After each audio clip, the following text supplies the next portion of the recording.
혈당 스파이크가 빈번하게 발생하면 저혈당 상태의 보상으로 지속적으로 혈당을 올리는 간식이나 떡을 찾게 되는데,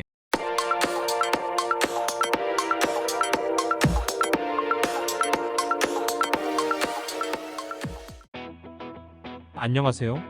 두 가지 암을 극복해 나가고 있는 버블씨 킴입니다. 오늘은 고지혈증에 대해 이야기해 볼까 합니다. 두 가지 암을 극복한 경험을 통해 들려드리는 건강과 행복 스토리 시작하도록 하겠습니다. 건강검진을 국가에서도 시행을 하고 있고 직장에서도 시기에 맞추어 진행을 하고 있습니다. 정도의 차이는 있지만 피검사는 가장 기본적인 검사로 항상 진행하는 검사이고요. 그 중에서도 고지혈증 즉 이상지혈증상에 대한 검사가 진행이 됩니다. 그리고 많은 분들이 고지혈증이 있다고 진단을 받고 치료를 권고받습니다. 그럼 한번 고지혈증 기준에 대해 알아보겠습니다. 표로 한번 정리해 보았는데요. 주요 수치는 총콜레스테롤, 중성지방, LDL, HDL 이렇게 4가지 수치가 중요합니다. 총콜레스테롤은 240dl/당 밀리그램 미만, LDL 즉 저밀도 콜레스테롤은 160 미만, 중성지방은 200 미만이 경계치이고 이상을 넘어서면 치료를 하여야 한다고 알고 있습니다. 만약에 심혈관에 스텐스를 넣었거나 하신 분들은 대폭 목표치를 낮추어 관리합니다.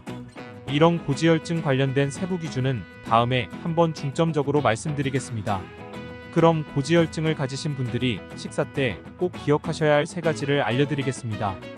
고지혈증의 시기는 크게 지방 전체 섭취를 낮추고 LDL과 중성지방을 낮추는 아니 더 나아가 없애는 시기를 하는 것입니다. 그런데 우리나라는 탄수화물 위주의 특이점이 있어 이에 대한 고려도 하여야 합니다. 첫째고 탄수화물 위주의 식사를 피하셔야 합니다. 우리나라 전통식은 탄수화물 섭취가 높게 세팅되어 있는 식단입니다. 우리가 먹는 탄수화물은 피 속에서 포도당의 형태를 띠고 이것이 다시 글리코겐으로 저장되는데 그 한계가 넘어서면 결국 간에서 지방으로 합성이 되게 됩니다. 포도당의 형태일 때 우리가 에너지원으로 충분히 활용을 한다면 아무런 문제가 없겠지만 그렇지 못한 상황에서는 고지혈증이 심해지는 것을 피할 수 없습니다. 따라서 단백질과 채소가 충분한 식단으로 구성하시는 것이 좋습니다. 두 번째, 통곡물 위주의 식사를 하시는 것입니다. 탄수화물도 다 같은 탄수화물이 아닙니다. 탄수화물이 포도당으로 바뀌는데 에너지가 더 들어가고 결국 같은 양을 먹더라도 포도당으로 전환되는 것, 즉 혈당을 올리는 시간이 다르게 되고 혈당을 올리는데 시간이 많이 걸리는 음식을 당지수 즉 GI 지수가 낮다고 합니다. 몇 가지 GI 지수를 말씀드리면 양상추 23, 콩 28, 토마토 30, 사과 38, 두부 42, 고구마 44, 현미 55, 흰죽 57, 당근 80, 흰밥 83, 라면 73, 떡 85, 감자 90, 초콜릿 90 등입니다. 결국 무엇을 먹던 가공이 덜 된 통곡물 위주 식사를 하는 것이 중요하다는 겁니다. 특히 가급적 현미밥과 채소 위주 식사가 중요합니다.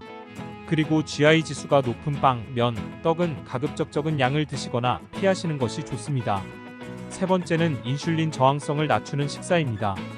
포도당이 우리 몸에 쓰일 수 있게 세포 속으로 넣는 작업을 하는 것이 인슐린이며 이 우리 몸이 인슐린에 대해 반응을 하지 않는 것을 인슐린 저항성이 커진다라고 합니다. 인슐린에 대해 저항성이 커지면 결국 세포에 들어가야 할 포도당이 혈액에 떠다니게 되고 이것이 당뇨가 됩니다.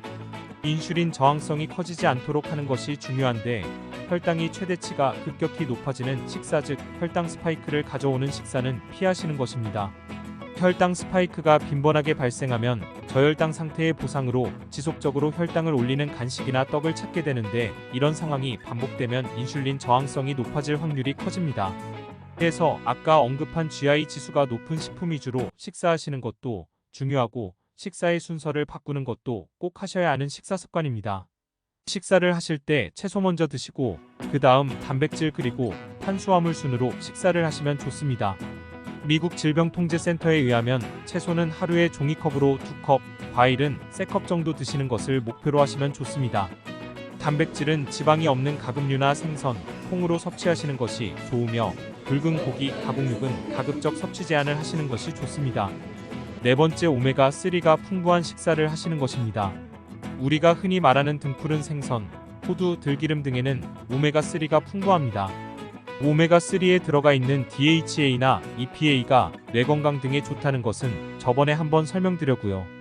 불포화 지방산으로 간에서 중성지방 합성을 억제해 높은 중성지방혈증 치료에 의약품으로도 쓰이고 있습니다.